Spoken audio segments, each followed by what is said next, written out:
በቃ ሃይማኖተኛ ሰው ባይጠቅሙ እንኳን አይጎዳም ስለሚያውቅ ብዬ ነበር እንደዛ አይነት አስተሳሰብ ነበር የነበረኝ ከዛ በፊት እሺ ቴንክ ዩ እና ዲነኝ ማን ነው እሺ በቃ ሃይማኖተኛ ነው በሃይማኖቱ ጥብቅ የሆነ ሰው ነው እና በቃ እኔ ደግሞ ያንን ነገር በጣም ነው የምፈልገው በጣም ጓግቼ ነው የምፈልገው እና በቃ ምንም አላንገራገርኩም ደስ ነው ያለኝ ግን ምን ነገረኝ የህይወቱን ታሪክ እኔ ከምስቴ ጋር ስኖር በቃ ከምስቴ ጋር ባለመግባባታችን በቃ ቤቴን ምንም ጥዬ ነው የወጣሁት ሰላምን ፍለጋ ብቻ እና ካንቺ ጋር መቀጠል ወይ መግባባት ምን እንችለው ያንን ሰላም ከሰጠሽኝ ብቻና ብቻ ነው አለኝ ከዛ ደግሞ እኔ የምፈልገው እሱ ነው አልኩት እና ምንም በቃ እሺ በቃ በሱ አወራን ተስማማን ምንም ወላሂ ነው የሚልሽ ቤቱ ላይ ምንም አይነት ዕቃ የለም ካርቶን አንጥፎ ነው የሚተኛው እና በቃ እኔም ተጋባን እህቴ 1000 ብር አበደረችኝና ዕቃ ትናንሽ ስራው ስራ የለውም ካርቶን አንጥፎ የሚተኛው ምስኪን ምንድነው ስራው አሁን ስራውን ከነገርኩሽ አሁን ከሃይማኖቱ ጋር ስለሚገናኝ ሃይማኖት አስተማሪ ነው አዎ በቃ እንደዛ ትንበረ ሃይማኖት አስተማሪ ከዛ ተማሪዎች በተኙበት ቦታ ወንበሩን እንትን ብሎ ነው የሚተኛው ማለት ነው ኦኬ ምስኪን እሺ እና እኔም የገባሁት እዛ ላይ ነው ማለት በጣም በቃ እኔ ያሳዝነኛል በጣም ማለት ነው እና ለእናቱ ብቸኛ ልጅ እንደሆነ ማለት ወንድ ማለት ነው ሁለት ሴቶች እህቶች እንዳሉትና ብቸኛ እንደሆነ ነግሮኛል ምናምን ነገር በቃ ስታዩ በቃ የሚመስልሽ ግልጽ የሆነ አይነት ሰው ነው በጣም ያሳዝናል በቃ በጣም ማለት ነው እና እኔም በጣም ነው በሰዓቱ ያሳዝነኝ ግን የውጭ ፕሮሰስ ጀምሬ አለቀልኝ አልቆልኝ ልክ ከሱ ጋር ስንተዋወቅ በቃ ቀን ሁላ ተወስኗል ከዛ ምን አለኝ እንድትሄጂ አልፈልግም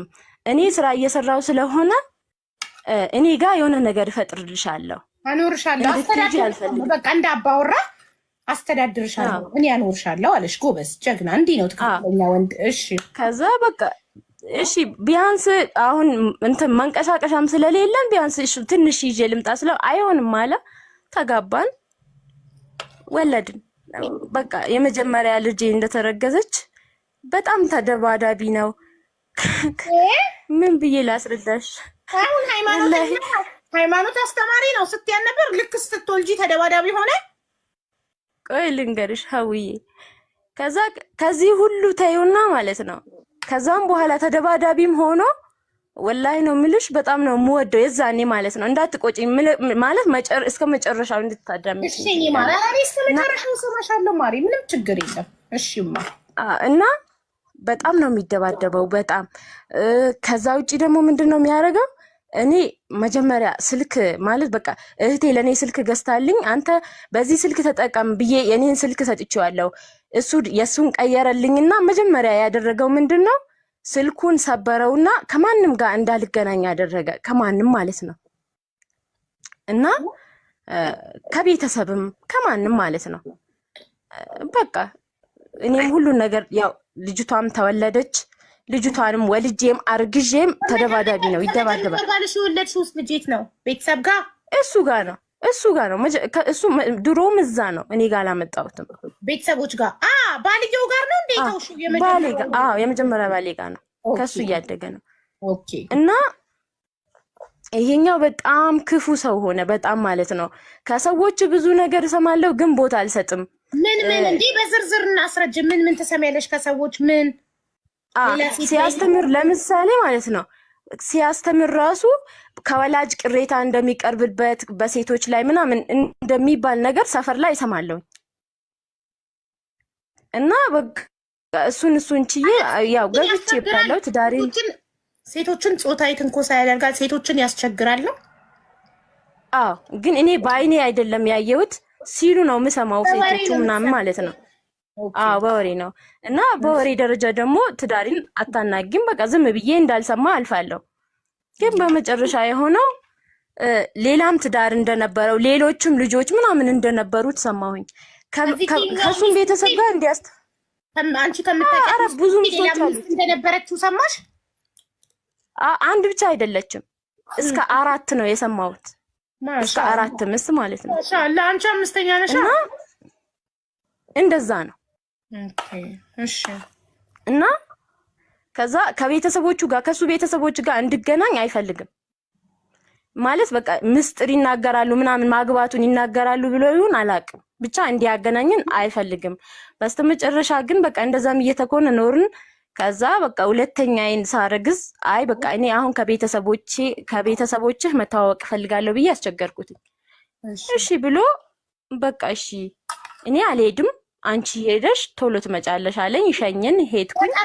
ከዛ ይሄንን ገጠር ነው። ኦኬ ከዛ ይሄንን የነገሩኝ አክስቱ ናቸው። ከዛ አክስቱ በቃ ካንቺ እንዴት ዘለቀ ምናምን ከአክስቱ ጋር ጸባ አለበት መሰለኝ። እሺ ከዛ እንደዛ ብለው ሲያስረዱኝ እንደዛ ብለው ተናገሩ። ልጅም እኮ እንዳለችው ምናምን በሰዓቱ ለሳቸው ምንም አልተናገርኩም፣ ዝም አልኩኝ። ግን በውስጤ ጥያቄ ፈጥሮብኝ ስለነበረ እዛው ቤት ትንሽዬ የእህቱ ልጅ አለች። እሷን ዝም ብዬ እንደ ጫወታ አድርጌ ጠየቅኳትኝ ማለት ነው። ትልቅ ልጅ አለችው እዚሁ ትኖር ነበር ከነሱ ጋር ብላ ነው የነገረችኝ አክስትዬው። ከዛ ጠየቅኳት ለልጅቷ ለእህቱ ልጅ ማለት ነው። ስጠይቃትኝ አዎ አለች የሱ ልጅ ናት አለችኝ። ቆይ እንደውም ትመጣለች ስትመጣ ታያታለሽ አለች። እሺ አልኳት።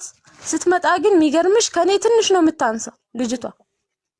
በእድሜ እንደሚበልጥሽ ተናግረሽ ነበር። በእድሜ በጣም እንደሚበልጥሽ ተናግረሽ ነበር። እና ከዛ በቃ ምንም ማለት አይደለም እሺ ያለፈ ነው ቢያንስ አሁን እንኳን ሰላም ሆኖ ካኖረኝ ምናምን ብዬ ቀጠልኩኝ ማለት ነው። እና በመሀል እየኖርን እሱ ተነስቶ ክፍለ ሀገር ሄደ። የሄደውም ደግሞ የእህቴን ቤት አሰራለሁ ብሎ ነው ሄደው። ከዛ ሲሄድ ደግሞ ምንም አይነት ወጪ ያስቀምጦ ምናምን አይደለም ዝም ብሎ ነው የሄደው። ከሄደ በኋላ ለአንድ ሳምንት ብሎ ሄዶ 1 ወር ከዛ በላይ ቆየ። እኔ በዛን ሰዓት እርግዝና ጅምር ላይ ነበርኩኝ እና በጣም እየተቸገርኩኝ በስተመጨረሻ መጣ። ሁለተኛ ልጅ ነው ያረገዝሽው ማሬ? ሁለተኛ ልጅ። ኦኬ እሱንም እንዴት መሰለሽ በቃ እንትን ነው እሱ መውለድ ይፈልጋል ምናምን በሰዎች ምናምን አስጠይቆ ማለት ነው። እኔ በቃ ማለት መጠቀም የለባትም እኔ አሳድጋለሁ ምናምን ብሎ ማለት ነው። ኦኬ ከዛ በቃ እሺ እፈራዋለሁ። ምፈራው ማለት አክብሬው ነው ምፈራው፣ ግን ደግሞ እፈራዋለሁ። አንዳንዴ የሆነ እንትን ሲማታ ምናምን በቃ ሌላ ሰው ነው ሌላ ነገር ነው በቃ የሚሆነው፣ እንደ አውሬ ነው የሚሆነው። በጣም ነው የሚያስፈራኝ። ግን ሰላም በሆነን ሰዓት ደግሞ በጣም የሆነ የዋ ነገር ነው እና እንደዛ እየተኮነ ኖርን። ሁለተኛዬን ሳረግዝ እንደዛ በዛ እንትን ቆይቶ እስከ 1 ወር ቆይቶ ምናምን መጣ። ከመጣ በኋላ አሁን እኔ እዚህ ጋር ማለት ጥፋተኛም ከሆንኩኝ ሀይባ አንቺ እንደ እህቱ እንኳን እንድትነግሪኝ እፈልጋለሁ። ለራሴ መልስ ያጣውለትን ነገር ማለት ነው። ቆጣሪ ነው ማለት ለሰፈር ቆጣሪ፣ ለአካባቢያችን ለቤት ቆጣሪ እየገባ ነበረ። ከዛ ደግሞ እኛ ታለፍን፣ ለኛ ሳይገባልን ታለፍን። ከዛ እሱ የለም ይኸውልሽ እኔ እሱ እስከሚመጣ ድረስ ስልክ የለኝም። ድሮንም በሻማ እያበራውኝ ነው የምጠቀመው የቆየሁት ማለት ነው። ከመጣ በኋላ በቃ እስቲ እንንቀሳቀስ፣ ምናልባት ቆጣሪ ካገኘን በህገ ወጥም ቢሆን እናስገባ አለኝና እሺ ያልኩት፣ ተስማማም ማለት ነው። ከዛ ሰዎችን ሄደን አናገርን፣ ለዛሬ ስጡን መብራት። እሱ በጨለማ እንዲያድርም አይፈልግም፣ ስልኩንም ስለሚፈልገው ቻርጅ ያደርጋል። እኔ ለ1 ወር የተቀመጥኩበትን ለ1 ቀን ማደር አልፈለግም። በማታ ሄድን እንትን ገመድ ልንቀጥል ማለት ነው። ሄድን ከዛ ቀጠሉልን አላህ ይስጣቸው። ስንመለስ የሆነ ሰውዬ እኔ ቤት ፈርሶብኛል፣ ይህንን ቆጣሪ ለምን ገዝታችሁኝ ለራሳችሁ አታደርጉትም? ህጋዊ ነው፣ ስም አዘዋውርላችኋለሁ ምናምን አለ ሰውዬው። ስንት ነው የሚሸጥልን? በዚህ ያክል ዋጋ። እሺ ብለን በቃ እናስብበት ብለን ወደ ቤት ተመለስን። ከዛ ስንመለስ ምንድነው ያለኝ? አይ ይሄኛው የመስመር ቆጣሪ ነው እና የካርድ ቆጣሪ እስከምናገኝ አንቺን ፈልጊ እኔም እፈልጋለሁ አለኝ። በቃ አተን ተስፋ ከቆረጥን ነው እንጂ ይሄ ብዙም አይፈለግም ምናምን አለኝ። እሺ ያልኩት በቃ ይሄንን ነው ማቀው፣ ተስማማም ማለት ነው። እኔም ማቃቸው ሰዎች የፈረሰባቸው አሉ፣ እፈልጋለሁ፣ አንቺን ፈልጊ ብሎኛል። ከዛ እሺ ያልኩት ነገውኑ የሆነ የኛ ሰፈር ሰውዬ ፈርሶበታል፣ ቆጣሪው የካርድ እንደሆነ አውቃለሁ፣ ግን ያንን ሰው ማግኘት አልቻልኩም። ከዛ ደውዬ ሳጠያይቅ አይ ምናልባት ለድሮ ባሌ ማለት ነው ለሱ ይኖረዋል ስልክ ቁጥሩ። ጓደኛ ማሞቹም ነበሩ፣ እኔም አውቃለሁ እሱን። ከሱ ለምን አትቀበይም አሉኝ። እሺ ብዬ ደወልኩለትና ሰላም አልኩት። ባለቤቴን ጠየቀኝ፣ ልጄን ጠየቀኝ ምናምን። እኔም ልጄን ጠየቅኩትና እንደዚህ የሱን ስልክ ፈልጌ ነበር በቆጣሪ ምክንያት አልኩት። እሺ አለኝ። በቃ እስቲ ቆጣሪው እንዳለ ጠይቄ ቁጥሩን እልክልሻለሁ፣ ቴክስት አረግልሻለሁ፣ ቆጣሪውንም እኔም ጠይቀዋለሁ አለኝ። እሺ አልኩት። ዘጋ። ወላሂ ከዛ ውጪ ሌላ ምንም የተባባልና ያወራም ነገር የለም። እንደውም እሱ አይቶታል። የተወራው ራሱ 3 ደቂቃ ነው ስልኩ ላይ ያለው ማለት ነው። ከዛ ምንድነው ያደረገው? ማታውን ሲገባ ያንን ስልኬንም የዛን ቀን የሰጠኝ ራሱ ከክፍለ ሀገር ከመጣ በኋላ ትንሽዬ ስልክ አለች። እሷን አስቀምጦ ቤት የደወልኩትም በሷ ስልክ ነው። ሲሙ የኔ ነው፣ እሱ ነው የሚይዛት ቀፎዋም ማለት ነው። በሷ ስልክ ነው የደወልኩት። ማታ ሲመጣ ሲያየው የሱን ቁጥር አገኘ ማለት ነው። ከዛ ምንድነው ያደረገው? አሃ እስከዛሬ በቃ ከሱ ነበርሽ ማለት ነው ምናምን እያለ በቃ ደበደበኝ። የሌለ እርጉዝ ነኝ በዛ ላይ። ከዛ በቃ እስኪ በቃኝ ማለት ነው። ከዛ ምንድነው ያደረኩት? ለዱላ ሲሄድ በአንድ በኩል አምልጬ፣ ሌላ ጊዜ ቤት ቆልፎ ነው የሚማታው። አምልጬ ወጣሁኝ። የሚገርምሽ ልብስ ሳልለብስ ነው ጎረቤት ሄጄ አንኳኳሁት ማለት ነው። እና በቃ እነሱም ሮጠው መጡ ምናምን ነገር።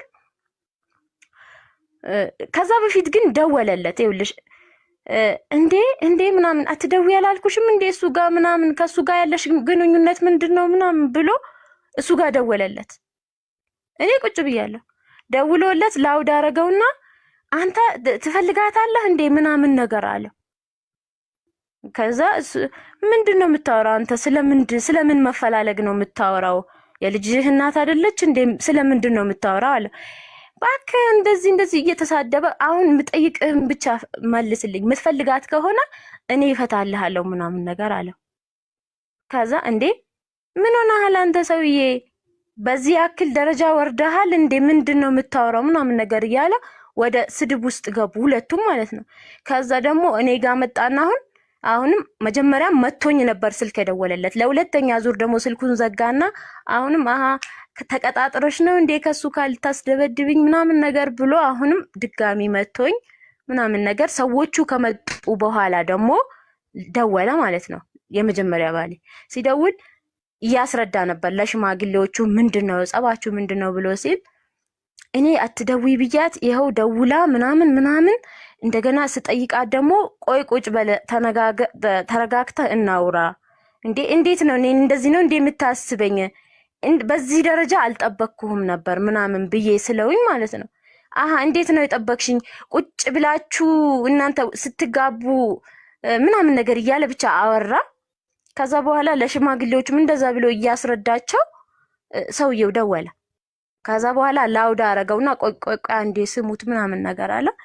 ከዛ ይኸውልህ እኔ ላስረዳህ ከሷ ጋር ምናምን ሲል ላስረዳህ ምናምን ሲለው እባክህ ምን ይኸውልህ አትበለኝ፣ ቀጥታ ወደ ጉዳይ ግባ ምናምን አለው። ከዛ አሁንም በስነ ስርዓት ሊያስረዳው ሲሞክር ምንም እንትን አልሰጠውም። በቃ ወደ ጸብ ነው ንግግሩ። ከዛ በስተመጨረሻ ምንድነው ያደረገው?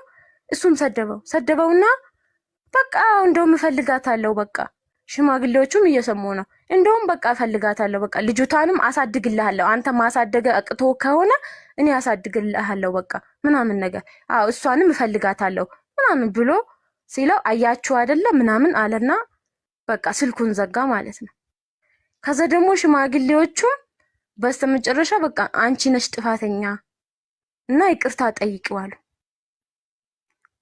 ከዛ በኋላ እሺ ብዬ በቃ እያለቀስኩ ነበረ።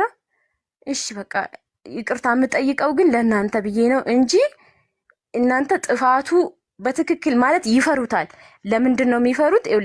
እሱ ካለውም ሃይማኖተኛ ነው ብዬሽ የለ የሚያስረዳው ምናምን በቃ ለራሱ ከነገሩ ከሱ ጋር እንዲሄድ አድርጎ ቀድሞ ሰዎቹን በዛ ነገር ነው ሀሳባቸው የሚሰርቃቸው። እና አንድም ቀን ሽማግሌም ሲመጣ ጓደኞቹን ጋር ገብተው ማያውቁም።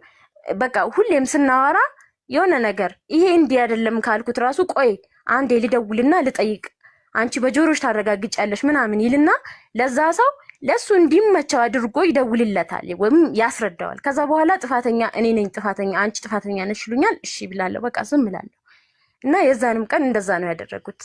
እኔ ይቅርታ እጠይቀዋለሁ፣ ግን ደግሞ ጥፋተኛ አይደለሁም። ይቅርታ የምጠይቀው ግን ለእናንተ ብዬ ነው ምናምን ብያቸው ይቅርታ ጠየቅኩትኝ። ሰዎቹ ሄዱ። ከሄዱም በኋላ ደግሞ ከዛ ምን አባሽ ልታመጪ ነው ምናምን ነገር ብሎ ደገመልኝ። ከዛ እሺ ዝም አልኩኝ። በቃ እንትን አልኩኝ። ግን በቃ በጣም እየመረረኝ ነበረ። በጣም አመታቱም ምኑም በጣም በቃ እንዲህ በቃ እኔ ህይወቴን እፈልገዋለሁ ከዚህ በላይ። ከዛም በፊት ቤተሰብ ጋር ምናምን በብዙ ነገር ተጣልቷል እሱ ማለት ነው። ከዛ አይ በቃ እኔ ከዚህ ህይወት ውስጥ መውጣት አለብኝ ምናምን ብዬ ወጣሁኝ ከቤት ማለት ነው። የትራንስፖርት ከጎረቤቶች የተበደርኩና እነሱም ሁሉም በአጥር ሰምተዋሉ፣ ግን ደግሞ ፈርተውታል፣ ለመምጣትም ፈርተውታል፣ ሲደባደብም ማለት ነው። ከዛ በመጨረሻ ለኔ ግን ይሉኛል አንቺ ግን ቤተሰብ የለሽም እንዴ ምን ሆነሽ ነው ምናምን ይሉኛል። ለኔ በማሰብ ነው እነሱም ይሉኝ ማለት ነው። ግን እሱ ደግሞ እንደዚህ ሰው እንደሚያውቅ ምናምን ምንም የሚያውቅ ነገር የለም። እኔ እንደውም ሲጣላ ረብሻ ምናምን ሲያነሳ በአላህ ዝም ብላ ቀስ ብለን እናውራ ምናምን ካልሽ ራሱ ነውርሽ እንዳይደበቅ ነው እንዴ ምናምን ብሎ ይጮሃል። በቃ ምናምን በቃ ለሱ መማታት ምናምን ጀብድነት ነገር ነው። እና ምንድነው የሆነው? እናቴ ጋር ሄድኩኝ። እርጉዝ ነበርኩኝ የ3 ወር።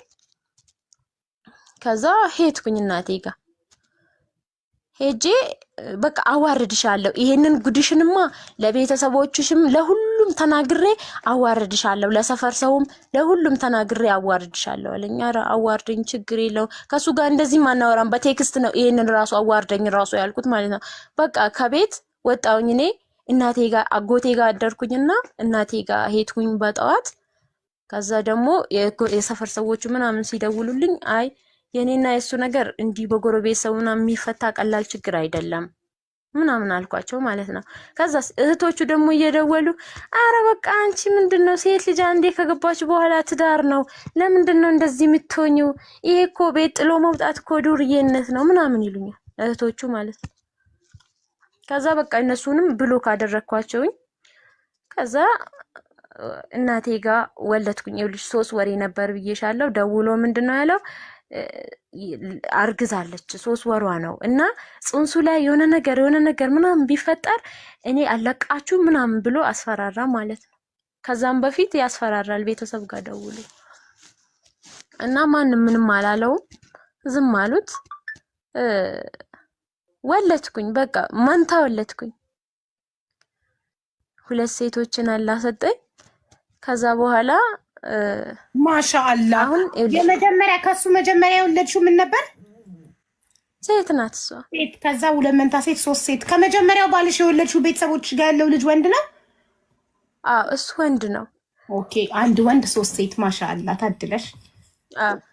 እና ምንድነው የሚያሳዝንሽ ነገር ልጅ የመጀመሪያው እሱ ጋር የመጀመሪያው ማለት ነው የሄድን ሰሞን በጣም ታስቸግርኛለች። አባቴ ጋር ደውይ ምናምን ትለኛለች።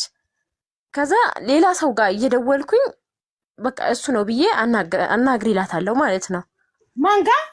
እና የመጀመሪያው ባልሽን ማንን ነው እያገናኝሻት አባትሽ ነው እያልሽ አባቷ ያለውን ሰው እንድታናግር የምታረጊያት? የትኛዋን ልጅ? የመጀመሪያውን ልጅ ከሱ የመጀመሪያ ከሱ የሱ የመጀመሪያውን ልጅ ማለት ነው። በደንብ እሷ ማለት ደግሞ እኮ በሰዓቱ ለምን አባቷ ያለውን ሰው አባትሽ ነው እያልሽ ታገናኛታለሽ? ምክንያትሽ ምንድን ነው? አያወራትማ እሷ በጣም ትናፍቃለች። ያ ግን ልጅ ማታለል ጥሩ ነው እንደዚህ? አባቷ ያለውን ሰው አባትሽ ምን ላድርግ? ምን አማራጭ አለን? ትክክለኛውን መፍትሄ ስለ ልቦና ሐኪም አማክረሽ ትክክለኛውን ነገር ማድረግ እንጂ አንድ ባዳ የስነ ልቦና ምናምን የዛ ደረጃ እንትን እኮ የለኝም እኔ። ለምን መሰለሽ? አንድ የገጠር ልጅ ነኝ፣ 2 ደግሞ አቅሙም የለኝም። እናቴ ጋር ነኝ። በነፃነት በየጤና ጣቢያው መንግስት ያስቀመጣቸው የስነ ልቦና አማካሪዎች አሉ እኮ በየጤና ጣቢያው። ገጠርም አሉ። ገጠር ሄጄ ስለማላውቅ አላውቅም፣ ግን ከአዲስ አበባ በየጤና ጣቢያው እዚህ ሊኖር ይችላል።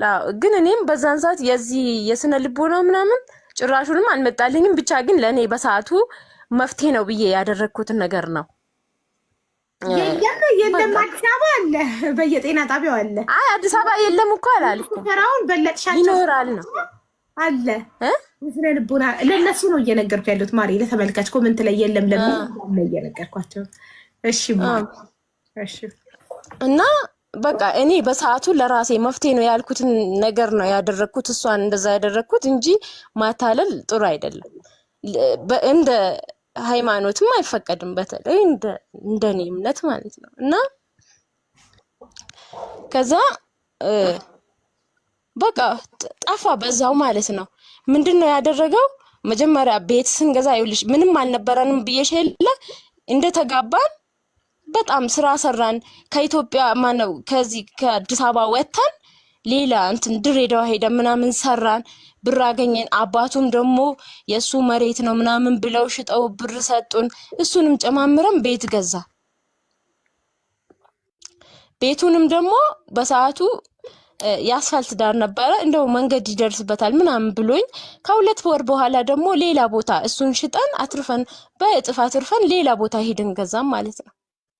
እና እሱ በቃ በሰዓቱ ስራ እየሰራ ነው፣ ቤትም አለን። እኔም ስራ መጀመር እፈልጋለሁ ምናምን ግን አያሰራኝም። ማያሰራኝ እንዴት ነው? ጀምሪ ስሪ ይለኝና ልክ እኔ ስራዬን ስጀምር የቤቱን ነገር ሁሉ በቃ እኔ ላይ ይጥለዋል። እኔ ደግሞ አይደለም ስራ ሰርቼ ለማትረፍ ቀርቶ ማለት ነው በቃ ትከስሪያለሽ። የዛኔ ደግሞ በቃ ሞራልሽን ዘጭ አንቺ መስራት ስለማቺ ነው ኮንፊደንስ ስለሌለሽ ነው ምናምን ብሎ እንደገና ጥፋቱን ወደኔ ያመጣዋል። የስራ እንትንሽንም ያወርደዋል። በቃ በዛ ምክንያት ስራውንም አቆመዋለሁ ማለት ነው። እና ግን አሁን በመጨረሻ የሆነው ምንድነው? በቃ እናቴ ጋር እንትን አልኩኝ፣ ወለድኩኝ እዛው። በቃ እናቴ ጋር ይኸውልሽ ማለት ክፍለ ሀገርም ስለሆነ ወተት ምናምን አታጭም። እነሱ ይኸውልሽ አሁን 1 አመታቸው ነው፣ ግን እስከ 9 ወር ድረስ እሷ ጋር ተቀመጥኩኝ። ከዛ በኋላ ግን አልቻልኩም። በቃ እዚህ የሆነች ደግሞ እንትን ነበረች፣ እሷ ቤት ሰጥሻለሁ አለችኝ። ማለት እኔ አሁን ውጭ ሊሄድ ስለሆነ እኔ ጋር መቀመጥ ትችያለሽ፣ ሌላ ምሰሪው ስራ ካለ ምናምን እኔ ጋር መስራት ትችያለሽ፣ እኔ ጋር መቀመጥ ትችያለሽ፣ ክራይ ምናምን አልጠይቅሽም አለች። በቃ እሷም እንደዛ ስትለኝ እዚህ መጣሁኝ። ግን ይኸውልሽ አሁን እሱ በሰዎች አስጠየቅኩት፣ እዛ በሰፈር ጀማዎች ማለት ነው። ማለት ይሄ እንደ ሃይማኖቱም ከሄድን እንደ ህገ መንግስቱም ከሄድን እንደ ህሊናውም ከሄድን ልጆቹን መርዳት አለበት እና ልጆቹን እንዲረዳ እናንተ ጠይቁልኝ ምናምን ብዬ ስላቸው ለነሱም ልጆቹ የኔ ስለመሆናቸው እናንተ በምን እርግጠኛ ሆናችሁ ነው እንዲህ የምታወሩኝ ምናምን ነገር ብሎ መለሰላቸው። እኔም ደግሞ ደወልኩለትና መጥቻለሁ እና ስለ ልጆቻችን እንድናወራ ፈልጋለሁ ስለውኝ ስለምን ልጅ ብሎ ስልክ ዘጋ። ስራ እናቱ ስራዬን ልስራበት ምናምን ብሎ ስልክ ዘጋብኝ ማለት ነው። አሁን እኔ ይልሽ ሃይባ ማለት የሚያግዘኝ ሰው የለም፣ እንዲያድርጊ የሚለኝ ሰው ግን እሱ አሁን እኔ እንዴት አድርጌ ነው እሱ ልጆቹን አንድ ይልሽ አላመነም ጭራሹንም ማለት ነው። ለኔም የዛን ሰዓትም ተናግሮኛል። እንኳን እነዚህ ማለት ነው አጠገቡ የተወለደችዋን ልጅ ራሱ በቃ አላመነም። የዛኔ ስንጣላ እሷ ራሱ በቃ የዛኛው ሰውዬ ልጅ ናት የመጀመሪያ ባሌ ማለት ነው። በእሷ ራሱ እርግጠኛ አይደለሁም ምናምን ነገር በቃ አሁንም ደግሞ እኔ ክፍለ ሀገር ሄጄ እስክመጣ ድረስ ከሱ ጋር ነበር ሻይ አይደል ምናምን ጸያፊ ቃል ማለት ነው። እና አሁን እናንተም ማለት ምክር ምሰጡኝ እሱም በምን መልኩ ልጆቹን እንዲረዳ ሌላ ነገር አይደለም፣ ይሄ ግዴታው ነው። አሁን እኔ እስካሁን ጥሩ ነበርኩኝ። የሰፈር ሰዎችም እዛው ውጭ ሀገር ያሉትም የፓምፐርስ የወተት ምናምን ይሉኛል። ግን አሁን ደግሞ ሁሌ እነሱን አላስቸግርም፣ እሱም ግዴታው ነው። ግን እንዴት አድርጌ በምን መልኩ እሱ እንትን ማለት እንዳለብኝ አላቅም። እና ያኛው ደግሞ እሱ አሁን ከሱ መጣላታችን ከሰማ ምናምን በኋላ ገጠርም አንድ አካባቢ ነን አላልኩሽም? ከዛ በኋላ ደግሞ ልጆቹን እኔ ያሳድጋቸዋለሁ ምንም አይቸግርሽም ምናምን ይላል። ግን እኔ ወደሱ መመለስ አልፈልግም። በቃ የራሱ ህይወት አለው። ድሮውንም በፈልገው እኔ ይሄንንም ሳላገባ በፊት ልጆቼንም ሳልወልድ በፊት እድሉ ነበረኝ፣ ግን ከሱ ጋር መቀጠል አልፈልግም። እና አሁን ይሄ ሰውዬ እዛው ቤት ነው ያለው፣ እዛው ቤት ነው። ግን ቤቱን ምናምን በሌላ ሰው ስም አድርጎ ምናምን ነገር ነው የሚኖረው ማለት ነው። አግብቷልም ይባላል፣ ግን የሰውን አልሰማም ይባላልም። ግን አሁን እኔ ማለት እሱ አሁንም ስም እየቀያየረ ምናምን ፌስቡክ ላይ ብዙ ሴቶችን እንደሚያወራ አውቃለሁ። በፊትም አብረንም እያለን ማለት ነው። አላገባውም ወይ ደግሞ አንድ አግብቼ ፈትቻለሁ ወይም ደግሞ 2 ልጆች አሉኝ ለኔ እንዳለኝ ማለት ነው። እንደዛ ብሎ ነው የሚያወራኝ። እና ሌሎችም ሴቶች ማለት አሁን እሱ ተጠይቆ ራሱ ሌሎቹ እንዲማሩ እንዲ በቃ ማለት ማጠብቂው ሰው ነው ይልሽ። አሁን እኔ ወላሂ ነው የምልሽ በተአምር እንደዛ አይነት ሰው እንደሱ አይነት ሰው በእኔ አመለካከት ይዋሻል ብዬ በተአምር አልልም። እናም በአንዴም የገባውበት ምናምን ነገር በጣም እርግጠኛ ስለሆንኩ ነው። ቢያንስ በቃ ሃይማኖተኛ ሰው ባይጠቅሙ እንኳን አይጎዳም ስለሚያውቅ ብዬ ነበረ። እንደዛ አይነት አስተሳሰብ ነበር የነበረኝ ከዛ በፊት። ከዛ በኋላ ግን ማንንም ማመን አልፈልግምም አልችልምም። እና የሰማሁት ከዛ አሁን ብነግርሽ ማለት ብጀምርልሽ እስከ ነገ ማያልቅ ነው ውስጡ ማለት ነው። ከቤተሰብም ጋር ያለው ነገር ምናምን ነገር እና አሁን እኔ ባጭሩ ቤተሰብ አሁን አንድ እህቴ ናት ያለችው ውጭ ሀገር ማለት ነው። እና ምንድነው የምትለኝ በቃ እሱ ክዷል ካላህ ይተሳሰባል። ልጆችሽን እኔ አረብ ሀገር ይኸውልሽ ከሄደች አሁን እሷ 2 አመት ሊሆናት ነው። እና ለኔ ነው የምትልከው እሷ ማለት ነው። እኔ አሁን እሱ ምንም ነገር የላትም እሷ ራሱ ለራሷ ማለት ነው። እኔ እንደውም እሱ ነው ተጽዕኖ የሚያሳድርብኝ። እሷ እዚህ እድሜዋን አቃጥላ ምናምን ለኔ የምትልከው እሱ አባታቸው ሆኖ ሳለ ምናምን ነገር እሱ ለራሱ እንደፈለገ እየዘነጠ ነው እዛ ምንም እንትን የሚል ነገር የለም። ግን እሱ አሁን ልጆቹ በህግም በምንም ታይ በቃ ክዷል።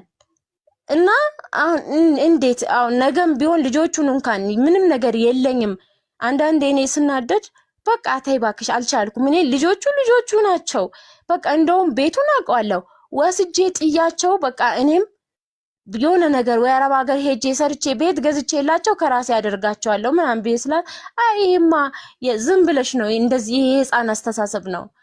ለነሱ ብር አይደለም በቃ ለምነሽም ቢሆን ካንቺ መራቅ የለባቸውም። ኢንሻአላህ ደግሞ አትለምኝም እኔ እዛ ያለው ምናምን ትለኛለች። ግን ከሷም ደግሞ ተቀብዬ እዚህ ቁጭ ብዬ እንትን ማለቴ ለኔ በጣም ይከነክነኛል። ግን ደግሞ አማራጭ የለኝም። አሁን እሱን እንትን ምልበትን መንገድ ባገኝ እና ሃይባ እናንተም መፍትሄ የምትሉትን ነገር እንትን ብትሉኝ ደስ ይለኛል። አንቺም ማለት ነው በተለይ አንቺ አሁን እኔ ለሌሎች ስትናገሪ ምናምን በጣም ነው የምሰማሽ፣ በጣም ነው ማዳምጥሽ እና ያንቺን ምክር በጣም እፈልጋለሁ። እሺ ምንድን ነው የምትፈልጊው? እሱን እንድናናገርልሽ ነው? ሴቶችና ህፃናት ሄደሻል?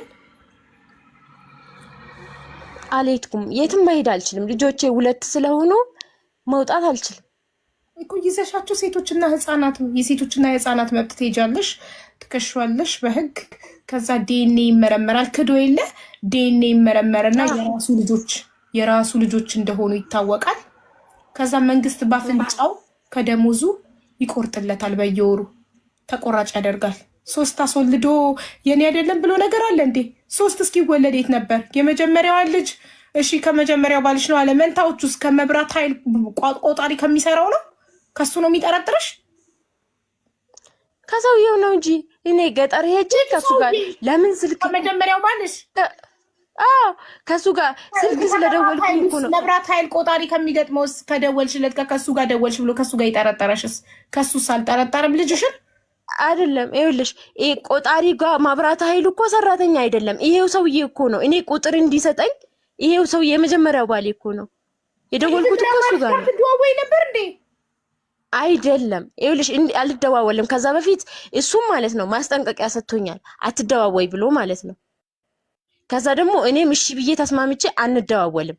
ብንደዋወል ራሱ ምንም ነገር እንትን የለም ማለት በቃ በሰላም ነው የምናወራው። ሰፈር ልጆችና ምንም ነገር በእኔና በሱ እንትን የለም። ግን አንደዋወልም በአጠቃላይ ማለት ነው። የዛን ቀን ደግሞ የደወልኩለት እኔ ራሴ ነኝ። እንዴት መሰለሽ የደወልኩለት ቆጣሪው ማለት ነው መብራት ኃይል ሳይሆን ቆጣሪውን እሱ ያውቀዋል። ቆጣሪ ያለው ሰውዬ እኛ ሰፈር ላይ ሁለታችንም እናውቀዋለን። የሱ ደግሞ ጓደኛው ነው። እኔስ የሱን ስልክ ለማግኘት ነው እሱ ጋር የደወልኩት። ደውዬ ደግሞ እሱ ጠየቀኝ፣ ቤተሰቦቼን እሱን ባለቤቴ ምናምን ከጠየቀኝ በኋላ የሱን ስልክ ፈልጌ ነበር፣ ቆጣሪ ፈልጌ ስለው በቃ አውጥቼ እልክልሻለሁ፣ ቴክስት አረግልሻለሁ እንደዛ ነው ያለኝ፣ ሌላ ነገር አላለም። እኔ ደግሞ ይሄ ያበሳጨዋል ምንም የመሰለኝ ያ ባልቦላ የሚሰራ ወንድ ለምን ከወንድ ጋር ተቀበለ? ሃይማኖት ላይ አክራሪ ስለሆነ ለምን ከወንድ ጋር ከተደዋወልሽ ብሎ ችግር የፈጠረ ነበር የመሰለኝ። አሁን ገባኝ። ከድሮ ባልሽ ጋር ላይ አይፈረድበትም። ለምን ከኤክስሽ ጋር ከድሮ ባልሽ ጋር መደዋወል ለባልቦላ አይደለም ለነፍስ ጉዳይ ቢሆን መደዋወል የለብሽም። በተረፈ ግን ያንቺ ብቻ ነው። ሌላው ግን ባፍንጫው ህግ ያስገድደዋል እስካስወለደ ድረስ የራሱ ልጆች እስከሆኑ ድረስ ባፍንጫው ተቆራጭ ሊያደርግልሽ ግድ ይላል። አንቺን አልፈልግም ማለት መብቱ ነው ካልፈለገሽ፣ ግን ተቆራጭ ማድረጉን ግድ ይለዋል። እሺ በምን መልኩ ሀቡዬ? ሄደሽ ሴቶችና ጉዳይ በመክሰስ ነዋ። ሴቶችና ህፃናት ትሄጃለሽ። እዛ ትሄጂ። አዲስ አበባ አይደል ያለሽው? አሁን እዛ ነው፣ የአዲስ አበባ ነኝ እኮ። ሴቶችና ህፃናት የት ነው? በያሳዩሻ ማንም ያሳይሻል። ትሄጂና ይኸው ሶስት አስወልዶ ከዳኝ መብቱ ነው። አንቺን ካልፈለገ መብቱ ነው። ለልጆቹ ግን በአፍንጫው መንግስት ያስገድደዋል። ህግ እኮ ነው የሚያስገድደው። ለምን ወልዷል። እስካስወለደ ድረስ ግዴታው ነው ለልጆቹ ተቆራጭ ማድረግ። አሁን እኔ የመጀመሪያ ምስቱ ማለት ነው አግኝቼ ይኸውልሽ፣ ስራ ከሌለው ፍርድ ቤት ቀርቦ ስራ የለኝም ይላል። ማን ውለጃለሽ? ስራ ከሌለው ሰው ከስራ ፈት ማን ውለጃለሽ?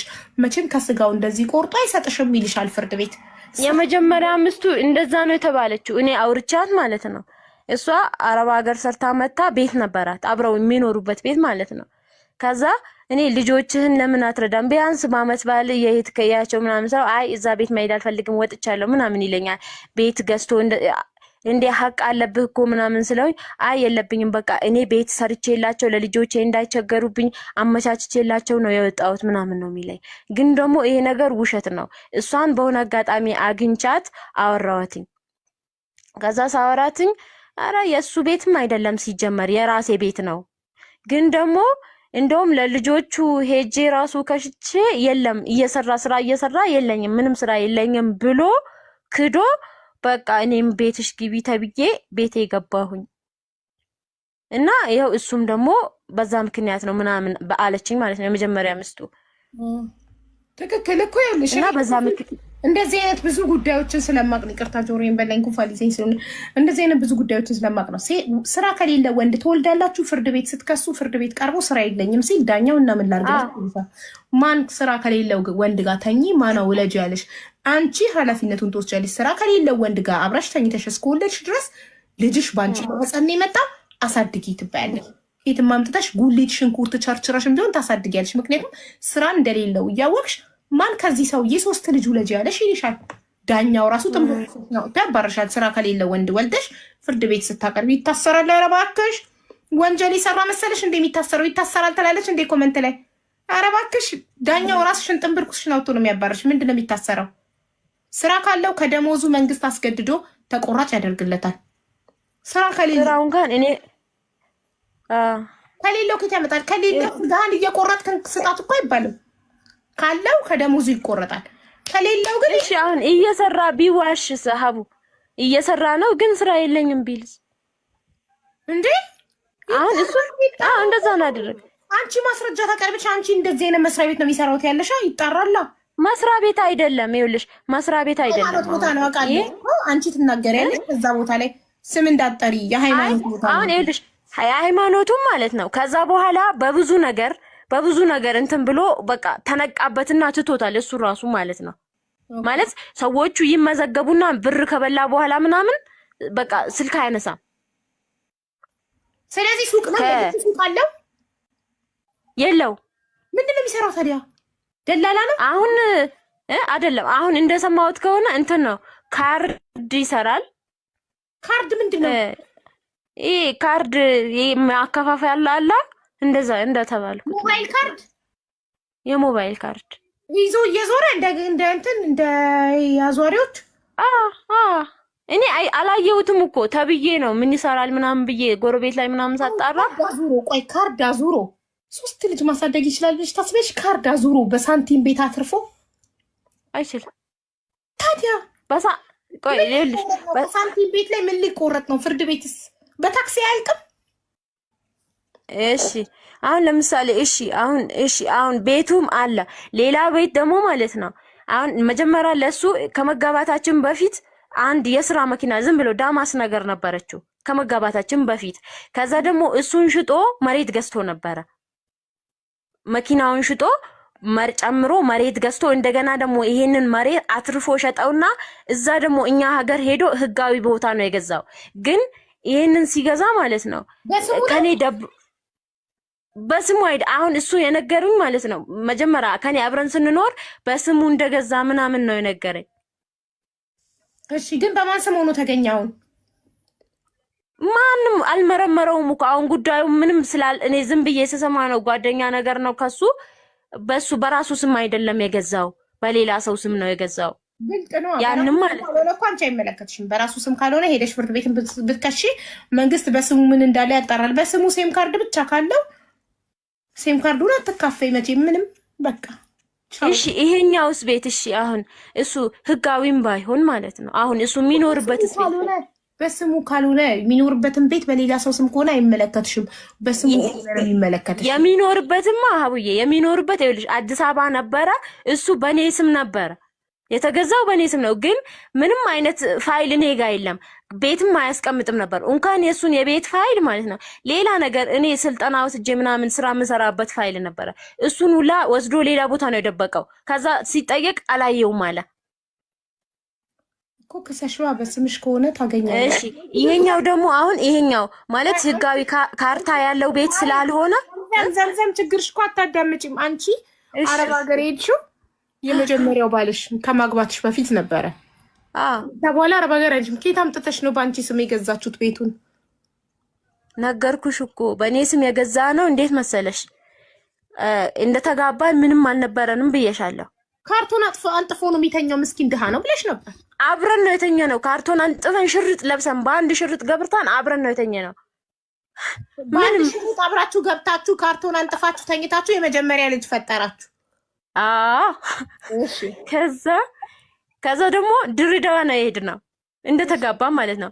እሺ እኔ ሄጄ ቦታውን ምናምን አጣርቼ ትመጫለሽ ብሎኝ ሄደ። ከዛ በኋላ ሄዶ ነይ በቃ አለኝ እና ሄጄ እዛ ሰራና 40,000 ነው ምናምን አካባቢ ብር ይዘን መጣን ወደዚህ ማለት ሰርታችሁ ምን ሰርታችሁ? ያስተምራል አልኩሽ። አስተምሮ ደሞዙን አጠራቅማችሁ 40,000 ብር ይዛችሁ መጣችሁ። ከዛ ደግሞ መተን እዚህ ደግሞ አባቱ 170,000 ብር መሬት የሱ መሬት ነበረ የራሱ ማለት ነው። እሳቸው የሰጡት እሱን ሽጠው 170,000 ብር ሰጡ ማለት ነው። 170,000 አባቱ ሰጧችሁ። 40,000 ይዛችሁ ነበር 210,000 ሆነላችሁ። ከዛ ደግሞ ቤት ፈልገን በስንት ነው ያገኘነው? በ250,000 ብር። በ250,000 ቤት የሚገኘው በስንት ዓመተ ምህረት ነው? የት ነው? እዚሁ አዲስ አበባ ውስጥ ነው። ጨረቃ ቤት ነው ብዬሻለሁ። አዲስ አበባ እኮ ጨረቃ ቤት ነው እንጂ አሁን ሀገሬ ብገባው አዲስ አበባ ውስጥ ደግሞ አሁን አይደለም እኮ ይሄ ከአራት ዓመት በፊት ነው እንዴ? እና ቅርብ እኮ ነው 4 ዓመት። አዲስ አበባ ውስጥ ከ4 ዓመት በፊት 250,000 ቢገኝ እኔ አላሽም ባንዴ ብድግ ብዬ ነው የምገባው። ቤት ማጣት ነው በስደት ያስቀረኝ። እኔ ቤት አሁን ብገባ የምኖርበት ቤት ስለሌለኝ ነው ስደት ላይ የቀረው። ከዛ ምን እንዳደረግን ታውቂያለሽ? 250,000 ብር ተብለን ያኛው አልሞላልንም። 210,000 ብር ነበር። እሺ ከዛ እህቴን አበድርኝ አልኳት። አረብ ሀገር ትኖር ነበር። ከዛ በቃ የጎደለን 40,000 ብር ነው በሰዓቱ። ግን ደግሞ እሷ ችግር የለም ታበድረኛለች። ስንት ብዬ ስለው ስራ ምን ሰራለን ዳማስ ነበረችው እሷን ሽጠን እንመልስላታለን 100,000 ብር ተበደሪያት አለኝ። እሺ አልኳትና ጠየቅኳትኝ። እሺ ምን ችግር አለው ሰርታችሁ ትሰጡኛላችሁ? እኔ ለ3 ወር ብዬ ማለት ነው ስጠይቃት ምን ችግር አለው ትሰጡኛላችሁ አለችኝ። እሺ ብዬ ከዛ በኋላ ምንድነው ያደረገችው? አሁን እጄ ላይ 60,000 ብር አለ። እሱን አሁን ልክልሻለሁ። ሌላ ደግሞ 40,000 ብር ሌላ ሰው ጋር ነው በዛ አካውንት ይገባልሻል ምናምን አለችኝ። እሺ አልኳት። ልክ 60,000 ሲገባልኝ ሲያየው አብረን ነበርን። ልክ ቴክስት ሲገባ እንዴ ምንድነው ለምንድነው 100 ብላ 65 ልከው ምናምን ብሎ እንትን አለ ለማመዝገን እንትን ከዛ እንደዛ ሲል ሁኔታው አላማረኝም። ከተጋባን ግን የዛን ሰዓት አመት አልሞላንም። ስለ እንትኑም ስለ ባህሪውም በደንብ አላቅም። ግን በቃ ይሄ መቆጣቱ ምናምን በጣም አበሳጨኝና ምንድነው ያደረኩት? ለሷ ቀስ አድርጌ ቴክስት አረኩላት። በቃ ብሩ በቅቶናል፣ ከሌላ አግኝተናል፣ ይበቃናል አልኳት። ምክንያቱም ዕዳ ውስጥ መግባት አልፈልግም። በዚህ ሁኔታ ደግሞ የሚከፍል ሰው አይደለም በቃ ስረዳው ማለት ነው። ከዛ በቃ 60,000 ብር ገብቷል፣ አይቶታል። በቃ አግኝተናል ይበቃል አልኳት። ከዛ ለሱም ደግሞ አይ በቃ በሌላ ሰው ነበረ ይገባል ያለችው እና አሁን ሰውየው በቃ ፍቃደኛ አይደለም መሰለኝ ምናምን ብዬ በቃ ቤቱ ተገዛ፣ በዛ ብር ተገዛ ማለት ነው። ግን የሚገርምሽ ነገር 2 ወር ቆይቶ ቤቱ በአንቺ ስም ለመገዛቱ አንቺ በምን እርግጠኛ ነሽ? ነበርኩ እሱማ ፈርሜ አብረን ሄደን ምናምን ነው ጉዳይ ያስጨረስነው። አይተሻል ባይነሽ ማለት ነው? አዎ ባይኔ አይቻለሁ። ኦኬ እንደዛ ከሆነ ችግር የለም። እሺ አዎ ከዛ አብረን ሄደን ጨረስን። ከዛ ደግሞ ምንድነው የሆነው ከ2 ወር በኋላ 500,000 ብር ተሸጠ ቤቱ። የገዛችሁት ቤት 250,000 የሸጣችሁት የገዛችሁት ቤት በ2 ወር ውስጥ 500,000 ሸጣችሁት? አዎ 500 ሽጠን ትንሽ ዝቅ ብለን ደግሞ ቀላል አያወጣም። ይሄ ቢዝነስ ቀላል አያወጣም አልኩኝ። አሁን አይደለም እኮ በሰዓቱ ነው። የዛሬ 4 ዓመት። ከዛ ምንድነው የሆነው ትንሽ ዝቅ ብለን በ450,000 ብር ደግሞ ገዛን ማለት ነው። 50,000 ብር አስቀርተን። እሺ እሱም ሲገዛ በኔ ስም ነው ነበርኩኝ። እሱም ሲገዛ ነበርኩኝ። ጉዳይ ምናምን ያስፈጸምኩት እኔ ነበርኩኝ። አብረን ነበረን። እሺ አሁን ደግሞ ስሰማ እሱንም በሌላ ሰው ስም እንዳደረገው ምናምን ነገር ነው ማለት ያው ህገ ወጥም ስለሆነ ዝም ብሎ ማንኛውም ሰው ሊጽፈው የሚችል ወረቀት ነው ታውቂያለሽ። ስለዚህ አሁንም ይሄንንም በምን መልኩ ከስሼ በዚህም ቢሆን ማለት ነው በምን መልኩ ከስሼ መፍትሄ ያገኛለሁ?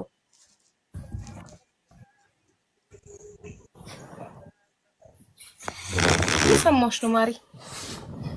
እሺ ምትከሽው ዳሽኝ ያው ጉዳይ ሄደሽ ነው የምትከሽው። አንደኛ ግን ሰውየው ስራ ከሌለው ምንም አታገኝም። ሰውየው ስራ ካለው ደሞዝ ካለው መንግስት ተቆራጭ ያደርግልሻል ከደሞዙ በልጆቹ ልክ። አሁን 3 ልጆች ነው በሱ የወለድሽው። ለሶስት ልጅ ስንት ያስፈልግሻል?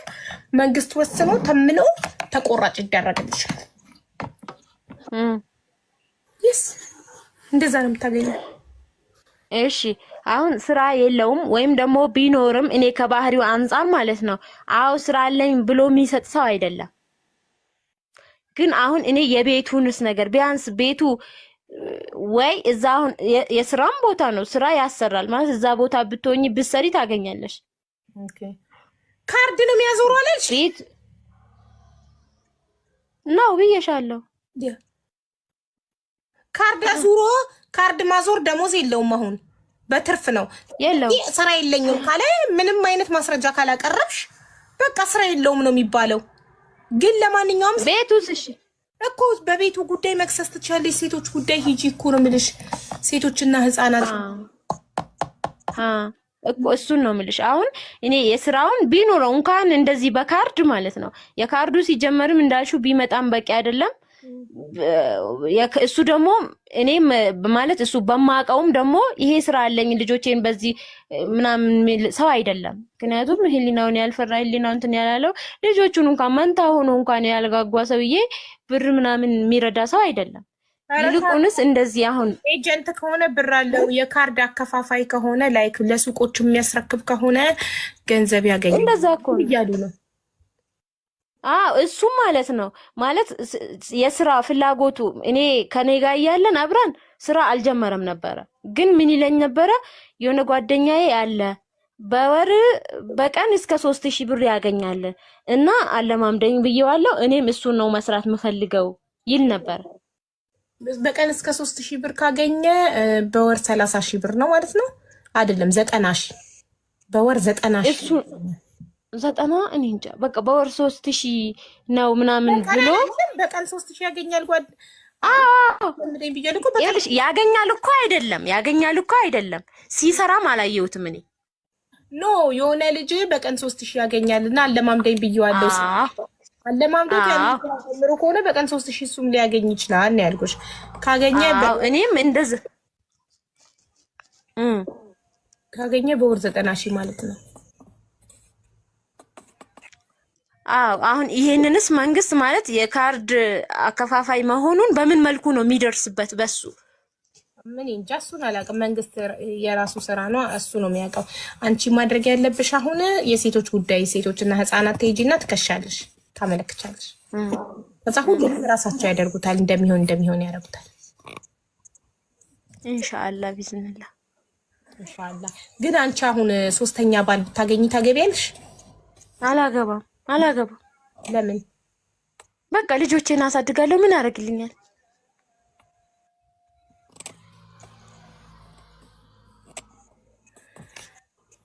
እሺ ምንድነው ስህተቴ ብለሽ ታስቢያለሽ? ከሁለት ትዳር ያልተሳካልሽ ምንድነው ስህተቴ ብለሽ ታስቢያለሽ? ማለት እንደ ስህተትም አልቆጥረውም። ምክንያቱም እኔ በተፈጥሮዬ በጣም ሰው ያሳዝነኛል። በተፈጥሮዬ ማለት ነው። ማለት ስህተት ነው። አንድ ይኸውልሽ፣ ያንም በልጅነት ያገባሁት ነው። ዘምዘም ስህተት የሚባለው ስህተት አይደለም፣ ስህተት። ኦኬ እሺ፣ ያው የገጠር ልጅም አይደለም። እሺ እና እሱ እና እኔ እንደ ስህተት አልቆጥረውም።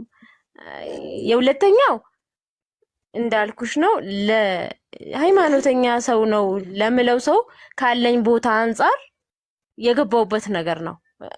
በፍጥነትም በይ በእምነትም በይ በምንም ቆይ የሁለተኛው የአንደኛውን ጭራሽ እንደውም ትልቁ ስህተት ያለው የአንደኛው ጋር ነው። አንቺ ግን የሁለተኛውን እንደ ስህተት የአንደኛውን እንደ ስህተት አልቆጥረውም ማለሽ። እኔ ደግሞ ያላየሽውን ስህተትሽን ላሳየሽ ለወደፊቱ እንድትማሪበት። ስህተት እንደ ስህተት ካልቆጠርሽው ሶስተኛ ባል መጥቶ ሌላ 3 ልጆች አስወልዶሽ 7 ልጅ ይዘሽ ምታበያቸው ምታሳድጊበት ታጫለሽ። አሁን 4 ልጅ አለብሽ። የመጀመሪያው ኃላፊነት ተሰምቶ ልጁን ወስዷል፣ አላህ ይስጠው።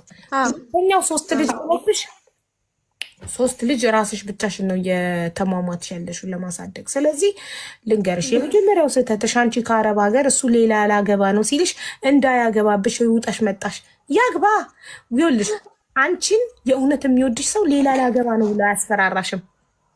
ሌላ ሊያገባ ይዘጋጅ። ሌላ ሊያገባ ሲዘጋጅ ነው አንቺ ሩጠሽ የመጣሽው። ይኸው አሁን ሌላ አግብቶ እየኖረ ነው። ይኸው ሌላ አግብቶ ፈታ። እንደገና የሁለተኛ ትዳርሽን ማበላሸብሽ። ያንቺ ከሆነ ያንቺ ነው፣ ማንም አይወስደውም። ፈጣሪ ለአንቺ ከጻፈው ማንም ሰው ከአንቺ አይወስደውም። የሆነ ሰው ከሄደ ያንቺ ስላልሆነ ነው ሄደው። ፈጣሪ እንዲሄድ ነው ያደረገው። ለምን? ስለማይገባሽ ለአንቺ ስለምትበዢበት። አዎ ግን ይሄንን እንትን አሁን ላይ እኔ ለሌሎቹ የምመክረው ነገር ቢኖር አሁን ይሄ ራስሽ ተመከሪ፣ አትምከሪ። እናመሰግናለን። አሁን ከኔ ጋር ክርክሩን ትተሽ አዳምጪኝ። ፊውቸሪንግ ከስከስሪም አዎ ማይም አትበይ፣ እንድታዳምጪኝ ነው ፈልገው። ረጅም ጊዜ ሰጥቼሽ ቅድም ገና ራቴን ሳቀርብ ጀምሮ ነው የገባሽው። ራቴን በልቼ ተፈጭቶ አሁን ድጋሚ ራበኝ። ተመልከቺ፣ ረጅም ሰዓት ሰጥቼ አዳምጪሻለሁ ሚዩት አድርጌ ሳላቋርጥሽ። አሁን ደግሞ አንቺ ታዳምጪኛለሽ። አንደኛ አትምከረኝ።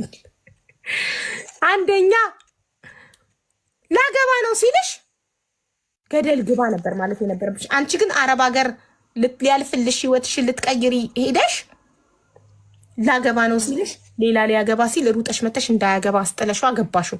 አስወልዶ ላጣለ ሄደ ሌላ ገባ። አየሽ፣ ያንቺ ቢሆን አላዳንሽውም። አንቺ ህይወትሽን ለማስተካከል እንዲያልፍልሽ የተሻለ ህይወት ለመኖር አረብ ሀገር ሄደሽ ኮንትራትሽን ሳትጨርሺ እሱ ሌላ ሊያገባ ሲል ሩጠሽ መጣሽና እንዳያገባ አገባሹ። ግን ያንቺ አልሆነም። አሁን ፈቶሽ አስወልዶ ፈቶሽ ሌላ አግብቷል። አላዳንሽውም። ለምን? ያንቺ ስላልሆነ።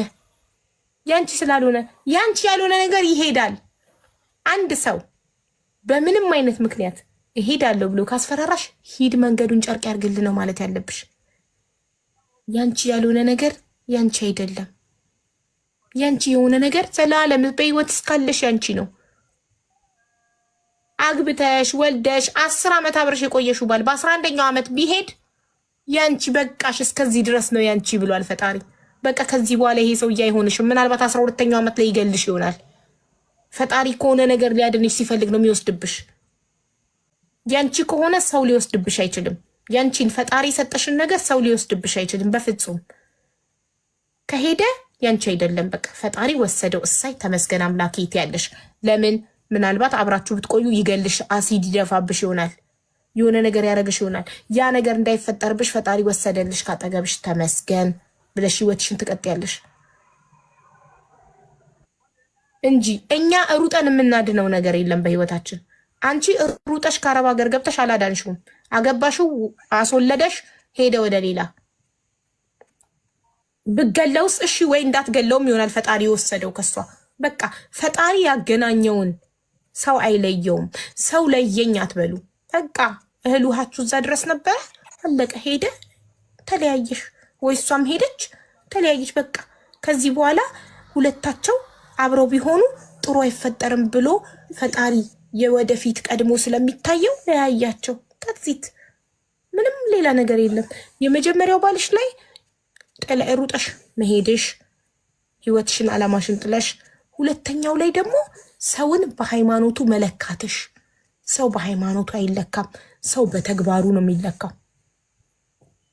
አክራሪ ስለሆነ ብቻ አንቺ ቀረብሽው። ግን ተመልከቺ፣ ውስጡ ጉዱን ተመልከቺ። ዱርዬ የማያደርገውን ዱርዬ ግደለኝ ነው ምለው እኔ ሁሌም። ዱርዬ ሁሉ ነገሩ ፊት ለፊት ነው፣ አያስመስልም። እነዚህ ሃይማኖተኛ ተብዬዎች፣ የትኛውም ሃይማኖት ተከታይ አክራሪዎች እንደዚህ ናቸው፣ አስመሳይ ናቸው። ከፊት ለፊት ብቻ በቃ ሰው ፊት ብቻ ደግ፣ ሰው ፊት ብቻ ጥሩ፣ ሰው ፊት ብቻ እቤት ገብተው በራቸውን ሲዘጉ ሚስታቸውን የሚማቱ፣ ሚስታቸውን የሚያስለቅሱ አብዛኞቹ። ስለዚህ ሰውን ስትለኪ በሃይማኖቱ አይደለም መለካት ያለብሽ፣ በሚያደርገው ነገር፣ በሚሰራው ስራ።